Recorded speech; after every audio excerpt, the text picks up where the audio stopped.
ఏంటంటే మనకి మెయిన్గా లీగల్ అంటే గుర్తొచ్చేది ఆస్తులు మాత్రమే. అది భూమి కావచ్చు, పొలాలు కావచ్చు. అందులో ఒక ఆడపిల్ల విషయం తీసుకుంటే పెళ్ళైన తర్వాత మా పిల్లకి కాదు వాళ్ళు చూసుకుంటారు అని చెప్పి మెట్టినింటి వాళ్ళ మీద భారం వేసేస్తూ ఉంటారు.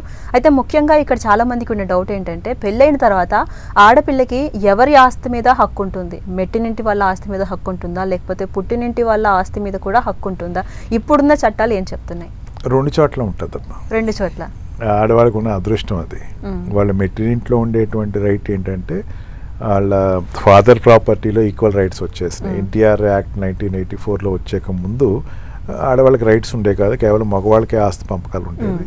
ఇప్పుడు ఏం చేశారు, 1984 తర్వాత మనం అందరికన్నా ముందే మేలుకున్నాం. ఆడవాళ్ళకు కూడా సమానమైన హక్కు ఇచ్చింది ఆస్తిలో. ఇప్పుడైతే వెరీ రీసెంట్లీ అయితే పూర్వపు ఆస్తిలో కూడా, అంటే వాళ్ళు ఎప్పుడో పెళ్లి చేసుకుని వెళ్ళిపోయిన ఆడవాళ్ళకు కూడా ఆస్తి డివైడ్ అవ్వకపోతే కనుక ఆటోమేటిక్గా దాంట్లో రైట్ వచ్చింది. అంటే ఎంత పర్సెంట్ ఉండొచ్చు? ఈక్వల్ షేర్ అమ్మా, equal share among all brothers. ఏది ఆవిడకి ఎక్కడ తగ్గించలేదు, సమాన హక్కు ఇచ్చింది.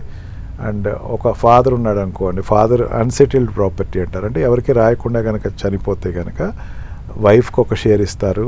అండ్ పిల్లలు ఎంతమంది అయితే అంతమంది షేర్లు ఇస్తారమ్మా, దాంట్లో ఎటువంటి డౌట్ లేదు. కూతురు కానివ్వండి లేకపోతే కొడుకు కానివ్వండి, తాత ఆస్తి అయినా కూడా మనవరాలకి సమానమైన హక్కు ఇచ్చేస్తుంది. అండ్ ఇంకోటి ఏంటంటే ఇప్పుడు ఆస్తులకు సంబంధించి ఇప్పటివరకు కూడా మీరు చెప్పినా కూడా కొంతమందికి అవగాహన లేక ఇందులో ఆస్తిలో మీకు ఎలాంటి పంపకాలు ఇచ్చేది లేదని చెప్పి ఇబ్బంది పెడతారు, చంపడానికి కూడా ట్రై చేస్తూ ఉంటారు కదా. సో అలాంటప్పుడు కోర్టు ముందు వాళ్ళని ఎలా నిలబెట్టచ్చు, ఏ కేసు వేయచ్చు? ఇప్పుడు జనరల్గా ఏమవుద్ది హిందూ సక్సెషన్ యాక్ట్లో ఏమవుతుందంటే అమ్మా, ఆడవాళ్ళకి కట్నం ఇచ్చి పెళ్లి చేసి పంపించేసిన తర్వాత మేము ఆల్రెడీ ఇంత ఇచ్చేసేసాము, ఇంకా మిగతా ఆస్తి అంతా మగపిల్లలకే అని చెప్పేసి ఒక మూఢనమ్మకం ఒకటి ప్రతి వాళ్ళకి డెవలప్ అయింది.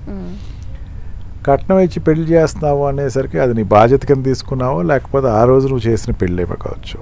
కానీ ఆడవాళ్ళకి మాత్రం ఆస్తి సమాన హక్కు ఉంది అని చెప్పేసి రీసెంట్గా వచ్చినటువంటి జడ్జిమెంట్స్, అంటే 2020 తర్వాత నుంచి లేకపోతే 2018 తర్వాత నుంచి వచ్చిన జడ్జిమెంట్స్లో చాలా క్లియర్గా రిఫ్లెక్ట్ అవుతున్నాయండి, ఫుల్ బెంచ్ జడ్జిమెంట్ అవి. దాంట్లో ఏమన్నారంటే ఈక్వల్ రైట్ టు ఉమెన్. ఇప్పుడు కాదు, ఇప్పుడు నుంచి ఈ judgement retrospect and prospect effect ఉంటుందమ్మా. అంటే ఏంటంటే జడ్జిమెంట్ వచ్చాక తర్వాత నుంచి అమలు కాదు, జడ్జిమెంట్ రాకముందు కూడా అమలు అవుతుంది. అంటే ఆడవాళ్ళ కింద పుట్టిన దగ్గర నుంచి లెక్క వస్తుంది. అంటే మన తల్లులకి మన అమ్మమ్మలకు కూడా ఆస్తులు వస్తున్నాయి. వాళ్ళు పార్టేషన్ సూట్ అని వేసుకోవచ్చమ్మా. ఈ పార్టేషన్ సూట్ అని సివిల్ సూట్ వేసేసుకుంటే మాకు ఎంత షేర్స్ వస్తాయి అన్నది అడ్వకేట్ దగ్గరికి వస్తే అడ్వకేట్ ఎక్స్ప్లెయిన్ చేస్తాడు. ఇంత షేర్ వస్తే మీకు ఈ షేర్ క్లెయిమ్ చేసుకోవచ్చు అని చెప్పేసి అడిగితే పార్టేషన్ సూట్ వేసుకోవచ్చు. ఆ పార్టేషన్ సూట్ ఆ ప్రాపర్టీ వేరేవరికి ఎలినేట్ చేసినా, మార్టిగేజ్ చేసినా, లేకపోతే సేల్ చేసినా సరే దాన్ని క్యాన్సిల్ చేయమని కూడా అడగచ్చు. మనం అడిగి మా షేర్ మాకు ఇవ్వమని అడగచ్చు మనం. అండ్ ఇంకోటి ఏంటంటే ఇప్పుడు ఒక అమ్మాయి పెళ్లి చేసుకుంటుంది, హ్యాపీగానే కాపురం చేసుకునే టైంలో ఏదో ఒక రీజన్ వల్ల చనిపోతారు. సో ఇటు కొన్ని సిచ్యువేషన్స్లో జరిగింది కాబట్టి అడుగుతున్నాను. పుట్టింటికి వెళ్తేనేమో మేము చూడలేం, మీ అత్తింటి వాళ్ళకి వెళ్ళమని చెప్తారు. అక్కడికి వెళ్తేనేమో మా అబ్బాయే పోయాడు ఇంకా మీరు ఎందుకని చెప్పి కించపరిచే విధంగా మాట్లాడతారు. అప్పుడు లీగల్గా ఆమె ఫైట్ చేయొచ్చా, అవకాశం ఉందా? 100% అమ్మా. హస్బెండ్ షేర్ ఏదైతే ఉందో ఆ షేర్లో ఆవిడకి హస్బెండ్ పోయినా సరే వైఫ్కి వచ్చేస్తాయి. అంటే దాన్ని ఏమవుతుందంటే రివర్సల్ అంటారమ్మా. అంటే ఒక ఆస్తి ఒక వ్యక్తి పోయాడు అనుకోండి, రివర్స్ వెళ్తుంది, మళ్ళీ వెనక్కి వెళ్తుంది. కానీ ఆ హస్బెండ్ షేరు వైఫ్కి వాళ్ళ పిల్లలకి వెళ్ళిపోద్ది.